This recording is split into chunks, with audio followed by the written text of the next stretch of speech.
శ్రీమాత్రే నమ. జయ గురు దత్తాత్రేయ నమ. ఈ వీడియోలో మనం మిథున రాశి వారికి డిసెంబర్ నెల మాస ఫలితాలు తెలుసుకునే ప్రయత్నం చేద్దాం. మరి మిథున రాశి వారు ఈ నెలంతా కూడా చాలా జాగ్రత్తగా ప్లాన్ చేసుకోవాల్సి ఉంటుంది. ముఖ్యంగా ఈ రాశి వారికి ఈ నెల 5వ తారీఖు వరకు ధనస్థానంలో గురుగ్రహ సంచారం. ఇది కుటుంబ సమస్యలు, కుటుంబ వ్యవహారాలు సెటిల్మెంట్ చేసుకోవడానికి అనుకూలంగా ఉంటుంది. అలాగే ఆదాయం వనరులు పెంచుకోవడానికి, కుటుంబ విషయాల్లో శ్రద్ధ తీసుకోవడానికి చాలా అనుకూలంగా ఉండడం జరుగుతూ ఉంటుంది. అలాగే డిసెంబర్ 5 తర్వాత తిరిగి వక్రగమనంతో గురుగ్రహం రాశిలోకి ప్రవేశించడం జరుగుతూ ఉంటుంది. ఇది చాలా వరకు ఏదైనా వివాహ ప్రయత్నాలు చేస్తున్న వాళ్ళకి చాలా వరకు అనుకూలంగా ఉంటుంది. అలాగే ఏదైనా కొత్త ఉద్యోగంలో మారుదాం అనుకున్న వాళ్ళకి కూడా మీలో ఉన్నటువంటి నైపుణ్యం, టాలెంట్ పెరగడం వల్ల ఆటోమేటిక్గా ఈ రెండు విషయాల్లో, అటు వివాహం అటు ఉద్యోగం, కొన్ని మార్పులు, అభివృద్ధి తప్పనిసరిగా వస్తుంది. కొత్తగా ఉద్యోగ ప్రయత్నం చేస్తున్న వారికి కూడా ఈ గ్రహస్థితి మీకు చాలా అనుకూలంగా ఉండడం జరుగుతూ ఉంటుంది. ముఖ్యంగా 5వ స్థానంలో ప్రస్తుతం సంచరిస్తున్నటువంటి బుధగ్రహం మీరు ఏదైనా కొత్త వ్యాపారం ప్రారంభించడానికి కానీ, కొత్తగా కోర్సులు నేర్చుకోవడానికి కానీ కొంతవరకు అనుకూలంగా ఉంటుంది. అయితే ప్రస్తుతం ఈ బుధగ్రహ వక్రగమనంతో వృశ్చిక రాశిలోకి ప్రవేశించడం, అక్కడ ఇంచుమించుగా డిసెంబర్ నెలాఖరు వరకు సంచరించడం వల్ల ఆరోగ్య విషయంలో కొంత శ్రద్ధ తీసుకోవాల్సి ఉంటుంది. అలాగే కొన్ని విభేదాలు, చికాకులు లాంటివి వచ్చే అవకాశం ఉంది. అంటే ఎస్పెషల్లీ ఆరోగ్య విషయంలో కొంత శ్రద్ధ తీసుకోవడం అన్నది మంచిది. అయితే పని ఒత్తిడి చాలా ఎక్కువగా ఉండడం వల్ల, విశ్రాంతి లేకపోవడం వల్ల జాతకుడికి అనారోగ్య సమస్యలు లాంటివి, బలహీనంగా ఉండడం లాంటివి జరిగే అవకాశం ఉంటుంది. దాని తర్వాత ఏంటంటే ముఖ్యంగా శుక్రుడు, ఈ రాశి వారికి శుక్రుడు ప్రస్తుతం 6వ స్థాన సంచారం జరుగుతుంది డిసెంబర్ 20వ తారీఖు వరకు కూడా. సో దానివల్ల అనుకోకుండా స్త్రీలతో విభేదాలు రావడం, ఆర్థిక సంబంధించిన విషయాల్లో దగ్గర బంధువుల నుంచి కొంత ఒత్తిడి లాంటిది ఏర్పడడం జరుగుతూ ఉంటుంది. అలాగే కొన్ని సందర్భాల్లో మీ జీవిత భాగస్వామికి కానీ, మీ కుటుంబంలో స్త్రీలకు కానీ ఒక అనుకోని అనారోగ్య సమస్యలు లాంటివి ఏర్పడే అవకాశం ఉంది. అయితే అనూహ్యంగా ఈ జాతకులు స్త్రీలై ఉంటే మీరు చేసే ఉద్యోగ ప్రయత్నాలు చాలా వరకు ఫలిస్తాయి. ఏదన్నా ఒక ఇంటర్వ్యూకి వెళ్ళినా కంపల్సరీగా సెలెక్ట్ అయ్యి నూతన ఉద్యోగ ప్రయత్నాలు మాత్రం ఈ రాశిలో ఉన్నటువంటి స్త్రీలకి చాలా వరకు కంపల్సరీగా వచ్చే అవకాశం ఉంది. అయితే డిసెంబర్ 20 తర్వాత ఈ శుక్రుడు 7వ స్థానంలో ఉన్నటువంటి ధనుసు రాశిలోకి ప్రవేశించడం అన్నది చాలా వరకు జాతకుడికి కొన్ని కొత్త పరిచయాలు లాంటివి ఏర్పడతాయి. ఎవరైతే ప్రేమ వ్యవహారాలు, లవ్ అఫేర్ అటువంటి వాటిలో ఉన్నారో వారికి ప్రేమ వ్యవహారాలు లాంటివి ఫలించే అవకాశం ఉండదు. ఎందుకంటే పంచమ స్థానాధిపతిగా ఉన్నటువంటి శుక్రుడు 7వ స్థానంలోకి వచ్చి సప్తమాధిపతిగా ఉన్నటువంటి గురువుతో దృష్టి పడుతుంది. కంపల్సరిగా వివాహం కొరకు ఎవరైతే ఎదురు చూస్తున్నారో వారికి ఈ డిసెంబర్ 20వ తారీఖు తర్వాత కంపల్సరిగా వివాహ ప్రయత్నాలు ఫలిస్తాయి. ప్రేమికులు పెళ్లి విషయంలో ఒక అవగాహనకు వస్తారు. విభేదాల్లో ఉన్నటువంటి భార్యాభర్తలు ఒక అవగాహనకి రావడం జరుగుతూ ఉంటుంది. అలాగే కొన్ని అనుకోని కొత్త పరిచయాలు కూడా జాతకుడికి ఏర్పడడం జరుగుతూ ఉంటుంది. ఇక రవి గ్రహం ప్రస్తుతం డిసెంబర్ 15 వరకు రవి 6వ స్థానంలో సంచరించడం వల్ల అధికారులతో విభేదాలు లాంటివి రావడం జరుగుతూ ఉంటుంది.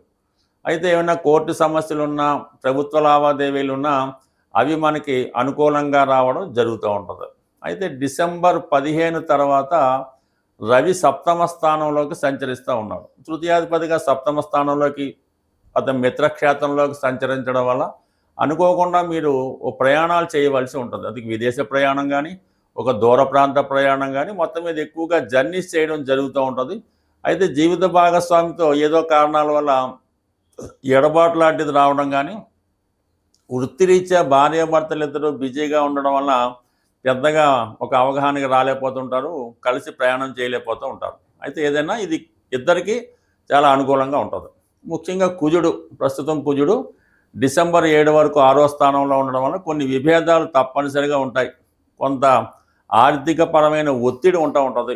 చిన్న కోర్టు సమస్యలు, పోలీస్ స్టేషన్ సమస్యలు ఏమైనా ఉంటే అవి సెటిల్ అవుతాయి. కానీ కంపల్సరీగా కొన్ని విభేదాలు వస్తూ ఉంటాయి. మీరు కూడా అనవసరంగా ప్రతి విషయానికి టెన్షన్ పడడం, ఇబ్బంది పడుతూ ఉంటారు. బట్ ఏదైనా డిసెంబర్ 7 తర్వాత కుజుడు కూడా 7వ స్థానంలోకి వెళ్తున్నాడు.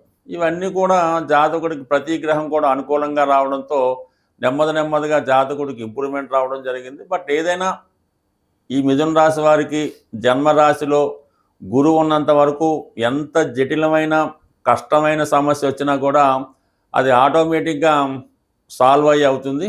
జాతకుడు అనవసరంగా శ్రమపడడం తప్ప ఏమీ ఇబ్బంది పడక్కర్లేదు. నిదానంగా ఉంటే అన్ని సమస్యలు కూడా వాటికి అవే సాల్వ్ అవ్వడం జరుగుతుంది. అటు సినిమా రంగంలో ఉన్న, టీవీ మీడియా సాఫ్ట్వేర్ రంగంలో ఉన్న అందరికీ కూడా రాహుగ్రహ అనుగ్రహం అనుకూలంగా ఉంది. అలాగే ప్రస్తుతం వృత్తిలో ఉన్న వారికి కొన్ని అదనపు అవకాశాలు కూడా ఈ సమయంలో వచ్చే అవకాశం ఉంటుంది. స్వస్తి. ఈ మార్గశిర మాసంలో ధనయోగాలు బాగా పనిచేస్తూ ఉంటాయి. మార్గశిర లక్షవారం అంటే మనకి ఈ మార్గశిర మాసం ఉండగా ఏ లక్షవారం అయినా పర్వాలేదు. ఆ లక్షవారం రోజు గోమతి చక్రాలని మార్కెట్లో లభిస్తూ ఉంటాయి. అవి సముద్రంలో దొరికే వస్తువు. ఒక 11 గోమతి చక్రాలు తీసుకొని అవి ఆ లక్షవారం రోజు లక్ష్మీ అమ్మవారి ఆలయంలో పూజ చేయడం కానీ మీరుగా లక్ష్మీ అమ్మవారి ఫోటో ముందు పెట్టి పూజ చేసి 11 కూడా ఒక పసుపు రంగు వస్త్రంలో ఒక మూటలా కట్టి మీ క్యాష్ బాక్స్లో పెట్టుకోవడం వల్ల కంప్లీట్గా ధన సంపద పెరుగుతూ ఉంటుంది. అంటే ఆ గోమతి చక్రం మీదే రౌండ్ తిరిగినట్టు కనబడుతూ ఉంటుంది. అలాగా నెమ్మదిగా ఆ ఇంప్రూవ్మెంట్ మీకు కనబడుతూ ఉంటుంది. ఇది 11 గోమతి చక్రాలు మీ యొక్క క్యాష్ బాక్స్లో కానీ బీరువాలో కానీ ఈ మార్గశిర మాసంలో వచ్చే లక్షవారం రోజు పెట్టుకోవడం వల్ల ధన సంపద పెరిగే అవకాశం ఉంటుంది. సో అలాగే ఇవి దొరకలేదు, లక్ష్మీ గవ్వలు అని చాలా తెలుపు రంగుతో ఉంటాయి. ఒక 11 గవ్వలు సేకరించి అవి కూడా అమ్మవారికి అంటే పూజా మందిరంలో పెట్టుకున్నా పర్లేదు, అది పూజలో పెట్టినా పర్లేదు, కానీ ఈ 11 లక్ష్మీ గవ్వలు కూడా మీ పూజా మందిరంలో ఒక డబ్బాలో, ఒక ప్లాస్టిక్ డబ్బాలో ఈ 11 పెట్టడం వల్ల కంప్లీట్గా మీకు ధన సంపద పెరిగే అవకాశం ఉంది. సాధ్యమైనంత వరకు అంటే చాలామందికి ఈ విషయం తెలిసే ఉంటుంది, కొంతమందికి ఇది ఆచారం కూడా ఉంటుంది, కొంతమంది వ్యతిరేకించవచ్చు. ఏదైనా మీ పూజా మందిరంలో ఈ అమ్మవారి ఫోటో, లక్ష్మీ అమ్మవారు, దుర్గా అమ్మవారు అది ఉన్నప్పుడు కంప్లీట్గా అక్కడ ఒక అద్దాన్ని, చిన్న సైజు అద్దాన్ని కూడా మీ పూజా మందిరంలో పెట్టడం వల్ల, అంటే అద్దం కూడా లక్ష్మీదేవితో సమానం, కానీ ఏదో ఒక నమ్మకం మీ ఆ పూజా మందిరంలో లక్ష్మీదేవి కానీ ఆ పూజా మందిరంలో ఒక చిన్నపాటి అద్దాన్ని, అంటే ఏమాత్రం పగిలిపోవడం కానీ ఏమాత్రం ఉండదు, ఎప్పుడు కూడా చాలా మెరుపుగా ఉండాలి, మట్టి పట్టినట్టు ధూళి పట్టి ఉండకూడదు. అటువంటి అద్దాన్ని మీరు పూజా మందిరంలో పెట్టడం వల్ల కూడా మీకు లక్ష్మీ యోగం పట్టే అవకాశం ఉంది. ఎస్పెషల్లీ ఇంకో మంచి నియమం ఏంటంటే, మీది వ్యాపార సంస్థ అయినా మీ యొక్క గృహమైనా ప్రతి అద్దం కూడా, అంటే ముఖం చూసుకునే అద్దం, అలాగే అలంకరణగా పెట్టినటువంటి అద్దాలు కూడా ఎప్పుడు నీట్గా ఉండాలన్నమాట. చిన్న మరక కూడా లేకుండా చక్కగా వాటిని పాలిష్ చేసినటువంటి తలతల మెరుస్తూ ఉంటే మీ ఇంట్లో కూడా ఆ లక్ష్మీ యోగం ఆ విధంగా వచ్చే అవకాశం ఉంది. ఈ కొద్దిపాటి పరిహారాన్ని మీరు చిన్న రెమెడీలే చేసి చూడండి. ఎట్టి పరిస్థితుల్లో కూడా మీకు ధనానికి లోటు లేకుండా చాలా ఇంప్రూవ్మెంట్ కలిగే అవకాశం ఉంది. దీంతో పాటుగా ఇంకొక రెమెడీ చెప్తాను, అది కొంతమందికి ఇబ్బంది కలిగించవచ్చు. కానీ ఇప్పుడు గతంలో అయితే మనకి టాయిలెట్లు కొంత దూరంగా ఉండి, ఇప్పుడు అంతా అటాచ్డ్ బాత్రూంలో టాయిలెట్లు కాబట్టి మీ టాయిలెట్ ఎప్పుడు కూడా చాలా నీట్గా ఉండాలి. అంటే మీ బెడ్రూమ్ కన్నా చాలా నీట్గా ఉండాలి. ఏదో ఒక పరిమళం ఆ బెడ్రూమ్లో ఉండడం, తలుపు తీయగానే చాలా ప్రశాంతంగా ఉండేలా ఉండాలి. కొంతమంది ఏదో బాత్రూమ్ చాలా దట్టిగా మెయింటైన్ చేస్తారు, అది తలుపు తీస్తేనే చాలా అసహ్యంగా ఉంటుంది. అటువంటి వారి ఇంట్లో కంపల్సరీగా దరిద్రం తాండవిస్తూ ఉంటుంది. మీరు ఎంత నీట్గా మీ టాయిలెట్ని ఉంచుకుంటే ఒక విధంగా చాలా స్పెషల్గా ఉండాలి, అప్పుడు మీకు కూడా లోటు లేకుండా ఉంటుంది, మీకు కూడా మంచి అవకాశాలు రావడం జరుగుతూ ఉంటుంది. కాబట్టి ఒకసారి ఇది పాటించి చూడండి.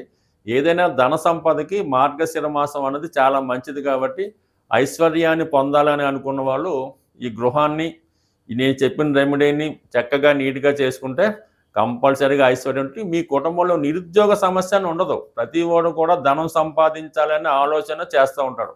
ఈ విధంగా దట్టిగా ఉండడం వలన ఇంట్లో పిల్లలు కూడా సంపాదించకుండా ఏదో పెద్దవాళ్ళు సంపాదిస్తే తినడం ఇలా జరుగుతూ ఉంటుంది. కాబట్టి ఒకసారి ప్రయత్నం చేయండి. స్వస్తి.